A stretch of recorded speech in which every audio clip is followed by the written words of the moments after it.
Okay, so we're going to do training for the Red Cross, and you can, one thing that's actually quite good to do if you have a laptop there tomorrow, it's kind of nice because then you have the availability of going onto the Red Cross website, which has tons of valuable information. It actually even has down here, you'll see Mission College main building, and this is how people could make an appointment.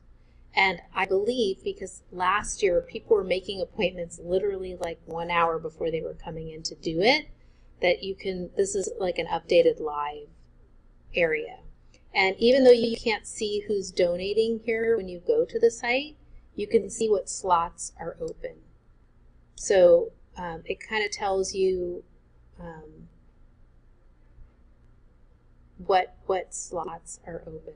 Yeah, see, so I think if it's gone, then that slot's taken, and there are no more times, but these are open available slots, so 10:15, 10:30.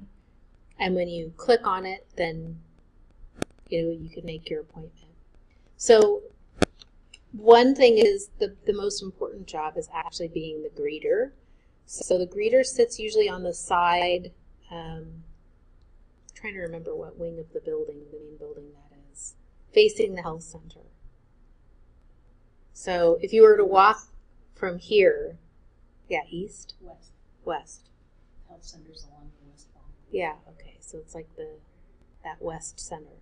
We usually have the entrance there, and everything else is roped off. Because people want to come in and see what's going on, which is not appropriate. So I was telling Zita, one of the things that the greeter has to do is make sure that only the people that are coming in to donate blood come into that area and other people aren't lingering around. And as the greeter, you want to check someone in. First, ask if they have an appointment. If they have an appointment, great. They get bumped to the start of the line. If people just get excited and they want to donate, which we've had tons of walk-ins in the past, you just have to let them know that anyone that comes with an appointment is going to go ahead of them. And then there's 2 different types of name tags that you'll see. They're going to give you boxes of name tags. And there'll be some, I don't remember what the colors are, but so you can ask them which color stands for which. But one is that they've donated blood before, so they know the steps and the procedures, which actually really helps the nurses out, and you write their name on it. And the reason that you want to write their name, not the last name, just the first name on the tag, is if they do pass out or something, people are able to talk to them using their name, and it makes it easier. And then the other tag is if they haven't donated before. So there's a couple of extra steps that they have to go through in the screening when they haven't donated blood in the past. And some people will come in with an appointment and a donor's card and something called a fast pass. And a fast pass means that they've actually read everything online and checked off that they're good to go donate blood. So if they have a fast pass, you should put them towards the top of the people ready to donate. Because that means, again, they've pre-screened and read the materials. Otherwise, if someone's coming in and they've never donated blood, or they don't have a fast pass, there's going to be a sheet of paper, or maybe it's a pamphlet. It depends. Every year it's different depending on the new rules and regulations. And you're going to give them this pamphlet to read before they donate blood. And for some reason, many people don't want to read the pamphlet. And it's really important that they do, because the nurses depend on them reading it, because it really talks about who's eligible to donate and who's not eligible to donate. So if they're not eligible to donate, you want to make sure that you catch them before they go through this whole process, and then they've wasted their half hour waiting in line. And you don't need to know the criteria for who's eligible to donate or who's not. You want to just always refer to that pamphlet. If they have questions, though, there's tons of information on the Red Cross website. So we'll go back to the home page. And if you could see Give Blood, about donating blood. This kind of talks about eligibility requirements, because you can only donate blood every 8 months, unless you actually do an extensive panel, and then it's even less frequent. And they'll probably talk about the super platelet people and all of that don't worry about that. I would say don't talk. The volunteers can look that up on the website if they want to, but that doesn't really involve the volunteers at all because they get screened to do those testings when they go in with the nurse. So basically, when you come in and you check them and you get their name tag, you get them waiting, you have them read through the pamphlet, and then you're just kind of there managing crowd control for a while, making sure, when people come in, and then some people come in to donate and they haven't eaten. These are usually the people without appointments. They haven't eaten in a couple days. Sometimes I've heard people say, whoa. Or, I just had coffee, but I haven't eaten anything. Can I donate blood? Are you open for donation? So I do a little bit of trying to probe, like, what made you want to donate today? And, I just saw the sign. It's like, well, you also have to realize that you're going to be really tired after this. You shouldn't do a lot of physical exercise after this. You shouldn't be taking a test or a class where you need to focus. So maybe today is not a great day to donate. Here's the website. You can always sign up. There's all locations in your area, and that kind of helps them out. But I don't do any other screening other than that, like major questions like too tired, all that kind of stuff. The donation process itself, so there's a link on their website for the donation process that you could, refer back to this if you wanted to. And it's the little middle button here on the website that you can see that's kind of important, where they register. And this is good for people to, like new volunteers, if you didn't have time to tell people and they didn't want to watch this little link, you could just send them to this web page, the donation process step 2. And it basically says what we're doing here at Mission College. They register. The nurse is going to do the health history, and they do it in a little booth that they set up so it's private. Then they donate. The donation itself only takes about 10 minutes, but the whole process takes about 1 hour. So sometimes students will come and say, I want to donate blood, I've got 10 minutes. Not enough time. Or I've got 30 minutes. Can you get me out of the door in 40 minutes? You're really supposed to emphasize it could take a whole hour. Some people, it only takes 40 minutes, especially people who've donated before. But you want to emphasize it's going to take at least an hour. And if they're doing a walk-in and you have appointments coming in, realize they could be waiting an hour and a half or 2 hours, right? Because they didn't plan on coming in. So, they get kind of irritated. They want to donate like immediately, which often is not possible because you can only donate with as many nurses as you have.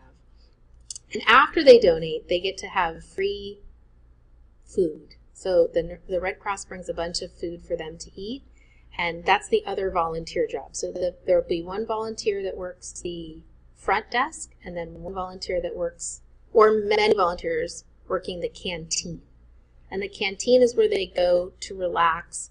They're supposed to stay there at least 10 minutes. It's recommended 15 minutes after they donate blood to eat, relax, and feel okay. What the volunteer basically does is offer them food and just make sure they look okay and that they're relaxed, and basically they have someone with them. And as I mentioned before, some people want you to talk to them, and some people don't want to be talked to. So you just have to kind of use your own personal judgment.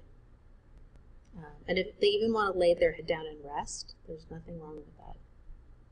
But they should eat or drink something. Otherwise, they're going to be too tired, whether it's water or juice. Some of them will tell you at the beginning when they sit down, I'm not ready to eat yet. You say, okay, take a few minutes. And then eventually, like 5 or 10 minutes after that, you could offer them something so that they feel, they can remember, oh yeah, I really should eat something before I go. If in the process when they're leaving, if you ever think someone's going to pass out, number 1, do not try to catch them. I know that sounds terrible, but that's what they tell you. Don't try to catch them. You could get hurt and they could get hurt, and that's worse than just them falling down. And usually when people pass out, and especially because it's carpet in there, you're better off moving objects than trying to move the person, right? Like if they're falling into something. And you yell cold cloth. And the nurse does the rest. And they'll all come. There'll be plenty of people that'll come to help. So your job is just to kind of watch out for if they're going to pass out. We always have at least 1 or 2 people pass out a year. No one's ever hurt themselves. Like I said, it's pretty nice that it's carpeted in there and the floor is kind of soft enough that they more crumble than, it's not dramatic. And if somebody after their 15 minutes is up waiting in the canteen, if they say they're still not ready to leave, that's okay. They can stay longer. They can eat more food. You offer them more. I mean, they can have unlimited snacks because they'll often think they have to choose one thing. I think you can have like as many snacks as you want. And just get them to ready. And if they want to talk to a nurse afterwards because they feel nervous, they could talk to a nurse. Although I feel like most people do pretty well with that, knowing whether they need to talk to a nurse or not. People are pretty self-aware at that point.